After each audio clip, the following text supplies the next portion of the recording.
Hello and happy Wednesday afternoon. This is First Alert Storm Team Chief Meteorologist Russ Thomas. I just gave a forecast and then I realized I didn't hit one of the main buttons here. So we're going to do it again, take two, but it's the only take you're going to get to see. So anyway, by the way, the first one was great.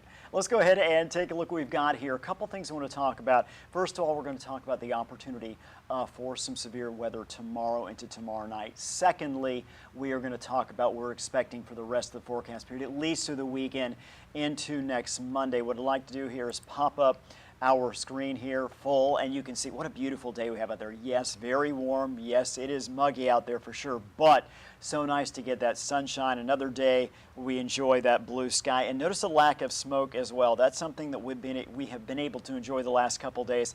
Not just the fact that we're getting sunshine, but it is coming smoke free. So let's go ahead and jump in. What are our temperatures looking like right now across the region? We've got a couple 84s on the board. In fact, three of them: Langdon, Devil's Lake, Grand Forks, all sitting at 84 degrees. 81s, we've got that for Hallock, Thief River, Detroit Lakes. A lot of 79s as well, and of course 81 in Fargo. I think we'll jump up another degree or two in most areas before we start to cool down once again approaching the evening hours. So let's go ahead and jump into tomorrow.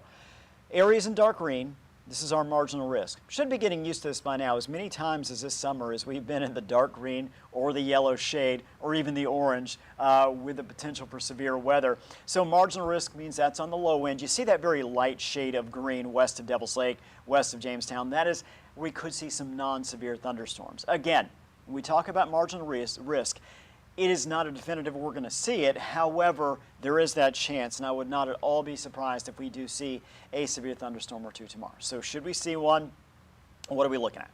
Odds of tornado, very low risk. Can't rule it out completely, but I will say very unlikely. So some good news there. Large hail up to golf ball size is pretty large hail. And again, that would be much more of a risk should we see severe thunderstorms develop. High wind gusts, 70 miles per hour, pretty strong winds there, damaging winds, so again, going to watch for that. Flooding localized, there's a low chance, but I will say with some of these thunderstorms, if they are strong, they are severe, and they tend to sit over one spot for a decent amount of time. Certainly flooding not out of the question. So let's look at our forecast. We're starting 5 p.m. this evening. You notice it is dry. It's looking good out there. Then we jump into the overnight hours, into the early morning. By 2, 3, 4 o'clock, we're already starting to see, I should say, some rain, potentially a thunderstorm or two as well. Not expecting severe storms of any kind early in the morning hours as we see this first batch of rain start to move through. Rain starts to drift to the south as we head through the later morning hours, right through the early afternoon, 7 a.m. Still looking at the main focus of rain. In fact, right through 10, the main focus in our northern sections, northwest Minnesota. But notice starting to spread south as well into parts of the Devil's Lake Basin. Grand Forks, you can see a little rain by about 10 a.m. tomorrow morning. Findlay as well. And again, thunderstorms, I just don't think it's going to be till later in the day when we have a chance for severe storms. 1 o'clock, certainly have some rain around the area. Again, I think most of the rain that comes down tomorrow is going to be on the lighter side with pockets of maybe moderate to heavy rain. By 5 o'clock, weather models speeding this up just a little bit here recently, showing that most of the rain, storms, are going to be in southern areas. In fact, by 5 o'clock tomorrow, you see some clearing quite a bit in northeast North Dakota, northwest Minnesota. We'll see how this plays out. Weather models pushing it right now a little bit more quickly. Not all weather models are showing that. Some are holding off until later tomorrow afternoon and evening to get the bulk of the rain. We could see a little bit of storm development during the early to mid-evening hours as we jump to tomorrow. So we're going to keep an eye. I do think should we see severe storms, it is going to come mid to late afternoon through about mid-evening tomorrow. Once we get to midnight, Thursday night and early Friday, it's like the showers have cleared out for the most part, and we're starting to really clear out across the area. So for Fargo, what do we have for you tomorrow?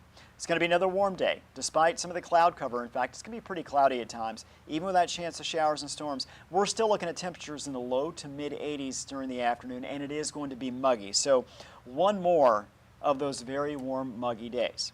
Around the region, northeast North Dakota, low to mid-80s in most areas. We've got 85 in Fargo, of course. 82 Findlay, 81 Candu, Devil's Lake, New Rockford, Carrington, Harvey, Lakota.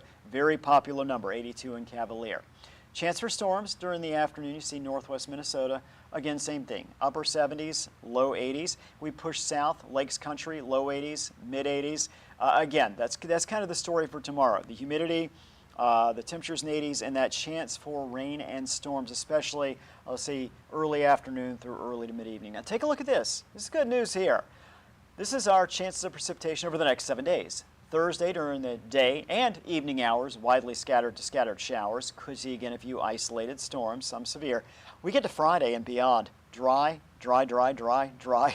Not only that, but we are going to cool off. Take a look at our temperature trend here. Again, we're looking ahead going this weekend, kind of a taste of fall here. You've got 85 Thursday, 77 on Friday, 69 and 66 for the weekend. It is going to be windy on Saturday. I think wind gust 25, 30 miles per hour. Sunday 66. To give you an idea, that is the average high temperature in Fargo on September 28th.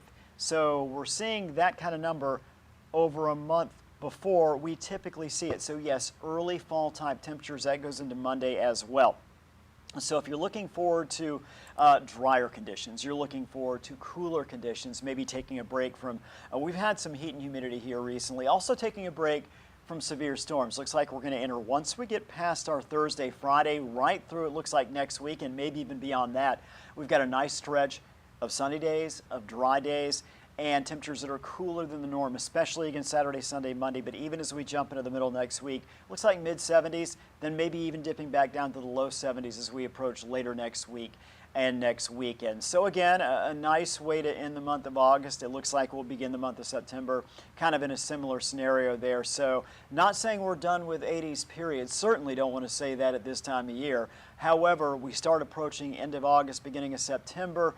We know that we are starting to see some of those cooler high temperatures. I certainly think September will bring some 80s as well. Hopefully no more severe storms. That remains to be seen. But anyway, I hope you have a wonderful afternoon and evening.